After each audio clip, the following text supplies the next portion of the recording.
Hello, Subnautica fans. Toster12 here. I was building me actually a third small base, just a outreach base, I guess you could say, so I could do some scans. And in doing so, I come up with an idea.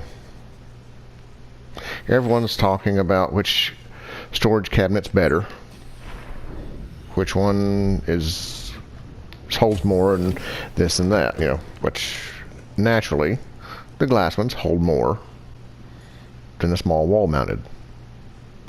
These glass ones, they hold they hold 48 units, as you can see there, 6 across and 8 down. So it's 48 units that it holds, 48 pieces, individual pieces like this, 12, 24, 36, 48. So you get 2 of these, boom, you got 96. This one only holds 30. You see 5, 10, 15, 20, 25, and 30. So which one's better? Space-wise, it's the wall mount. If you want to hold a little bit more, you can get the larger one, but here's the catch. This one takes 2 titanium and a quartz to make. This one just takes 2 titanium. There's also another catch. This one I can label. I can change the colors on it. So, for all you people that didn't know that, you can actually change the colors of this. This, you have to put the sign up or above it if you want to label it. And if you get a bunch of them and you have no clue what they are, you're going to be going through cabinets trying to figure out where you put it until you get it all memorized. But here, you can customize this. So it's like, sweet. You can do, change the color there.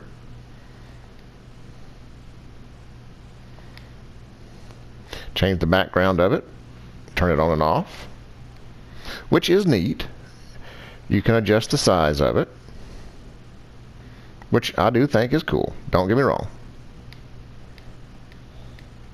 However, that takes a copper wire. So you're looking at 2 pieces of copper right there versus 2 titanium with a built-in label.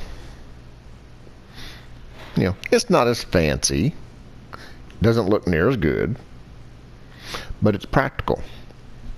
And everyone says, well, I can only get 3 of these against the wall, where I can get 2 of these, and that's 30, 60, 90. This is 96 with 2 of them. Wrong. This setup right here is the most practical when using these, because you can get 2 of the large ones and 1 small one. Which, in doing so, that will take away some stuff. You're going to get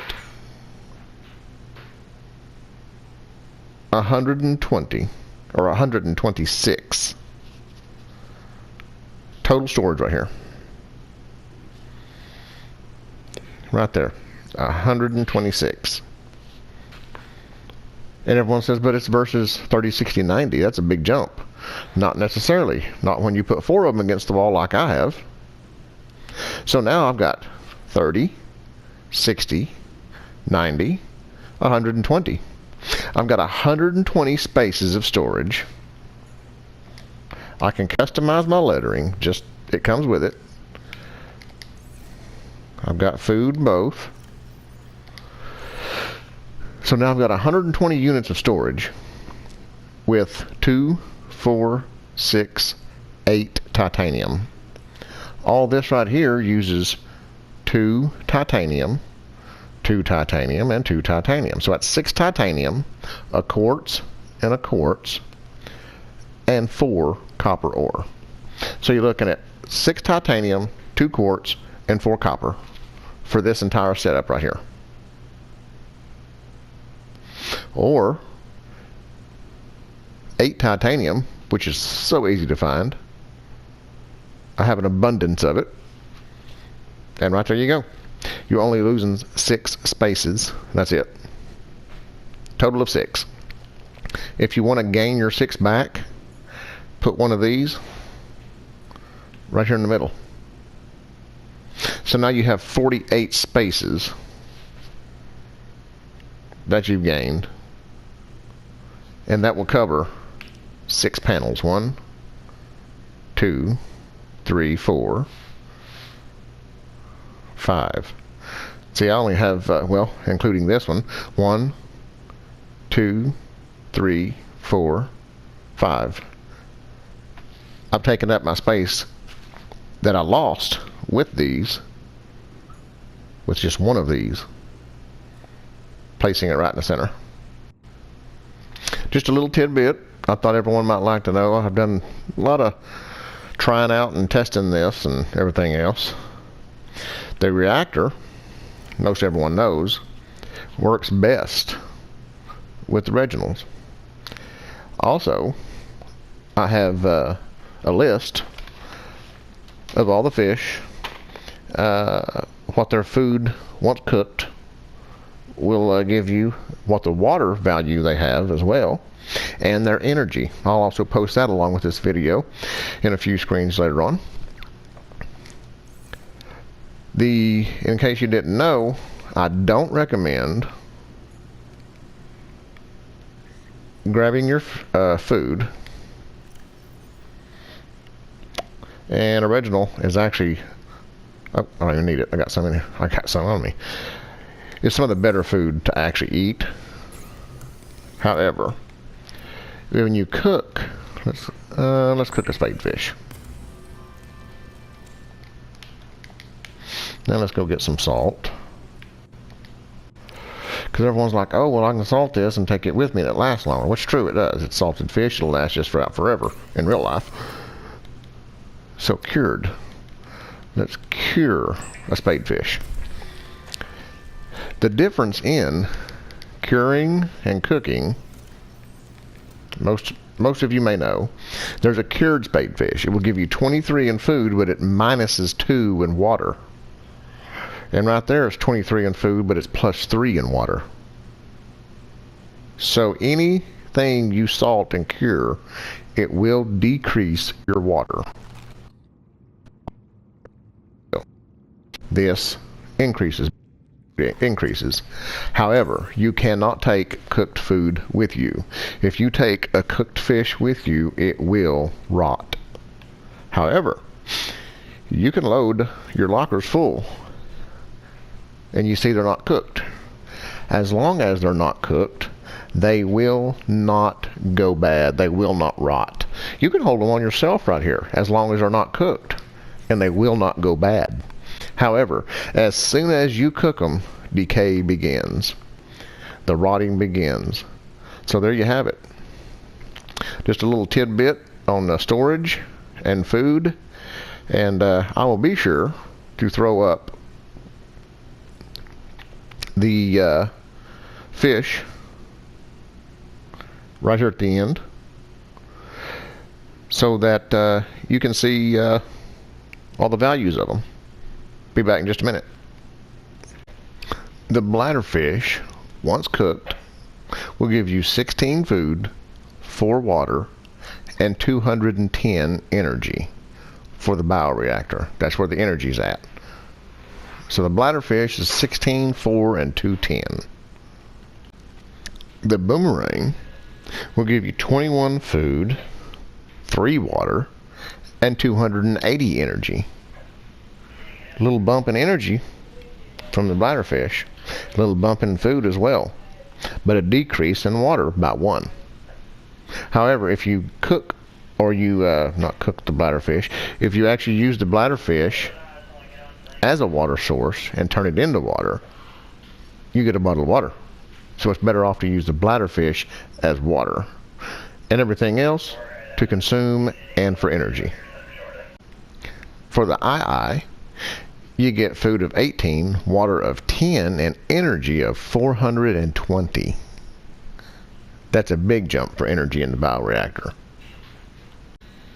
For the Gary fish, it's food of 13, water of 5, and energy the same at 420, just like the II. For the whole fish, it's food of 21, water of 3, and energy at 280. For the hoop fish, it's food of 23, water of 2, and energy at 210. So we're kind of staying 2 to 400, but just wait. I got more info. For the hoverfish, it's food of 23, water of 3, and energy at 350. So it's decreased a little. For the magmarang, it's food of 20, water of 3 still, and energy at 280. For the oculus, it's food of 30, water of 2, and an energy of 630. Wow, that's crazy. Those are a little difficult to find. However, they are just about the best, if not the best, that you can get as far as energy wise. At 630. Wow. For the peeper, everyone knows the peeper.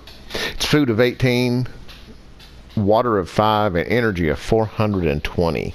Now this is the most common you see. Generally you see this everywhere. So this is the most common and probably the easiest to find. And not bad in stats either.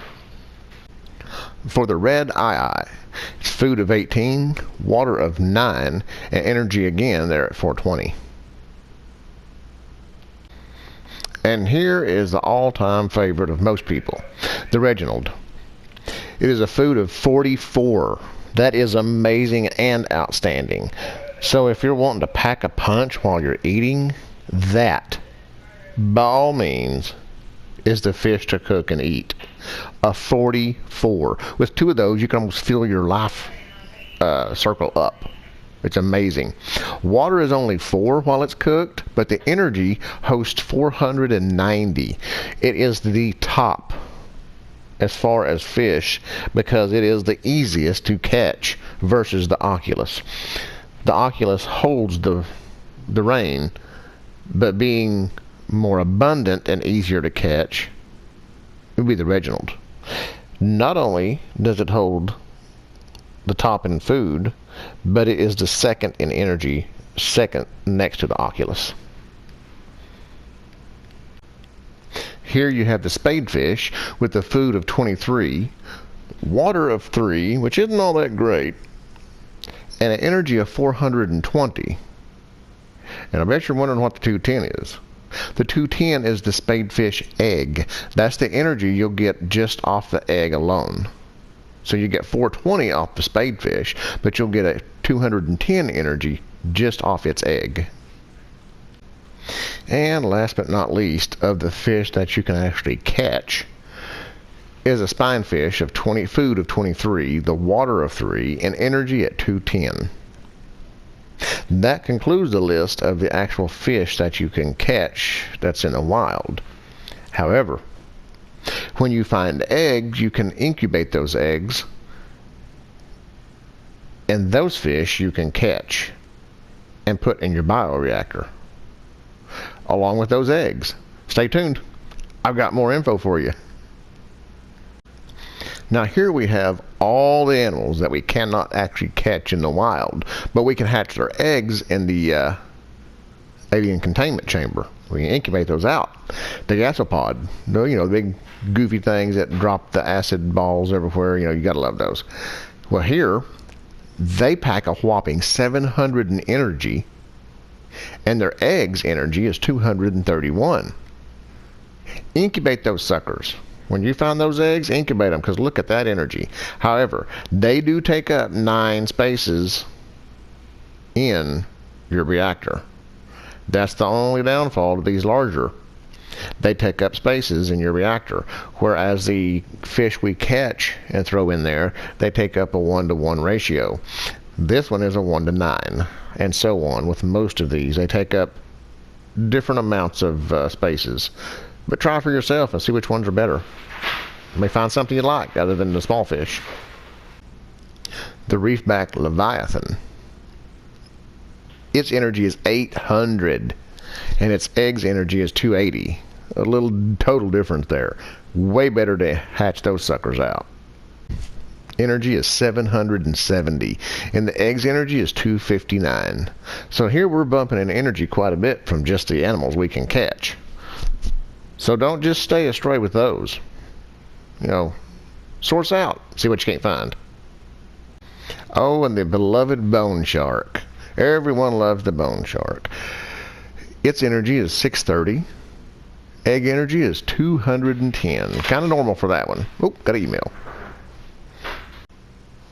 And the crab snake. Oh, the beloved crab snake. Guess where you're going to go. Energy is 700, and its eggs energy is 231. A little bit of an odd number, but so be it. There you have it. Hatch that sucker out and throw him in there. And that horrible crab squid. Its energy is 770. Throw him in the tank too. Its eggs energy is 259. Huh. Odd numbers here. Oh, the crash fish. Crash craddock's what I call it. Among other names. I have a few of them for it. Its energy is 560, and its eggs energy is 189. You know the little redfish you get the cave sulfur from after it blows up on you? Yeah, this is that little sucker. And the lava lizard. If you've made it down to the active volcano, you found a lava lizard. Let me tell you, its energy is 560, and its egg energy is 189, just the same as the crash craddock, or the crash fish. Oh, the mesmers. They try to coach you in. Its energy is 560, and its eggs energy is 175. Quite a bit of energy for such a little thing, don't you think? And then again, a beloved sand shark. We can throw it in the tank as well.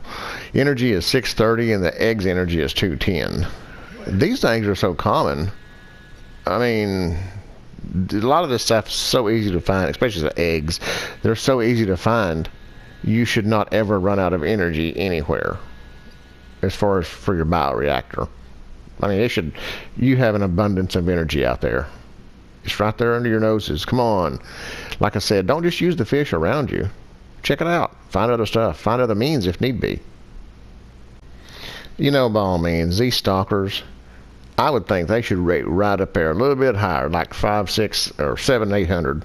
Come on. Energy is 560 for them and only 105 for the egg. That's crazy in itself. And for that cute little cuttlefish, its energy is actually 0. You can't put it in there. But the egg's energy is 210. And why you'd want to do that, I don't know. But it sounds kind of neat. Something's up with that little guy. I swear it is.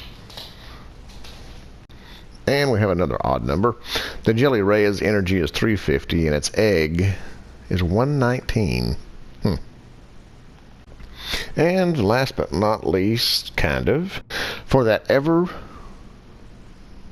so gentle we see all the time, rabbit ray. Its energy is 420, and its egg's energy is 140. Now I do have the shuttlebug left, and the floater. Get a load of this. And the shuttlebug, its energy is 280, and its egg is 105.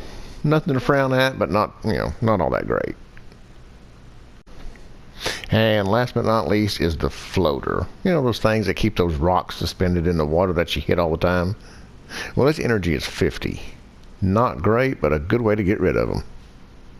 Well, there you have it. That is all your energy stats, food and water stats, on just about everything out there you can use, consume, or throw in the bioreactor. Hope you liked it. Thumbs up would be great, and subscribe if you'd like to. Also check out the guys over to the right. That's featured section of the other channels. And until next time, we'll see you.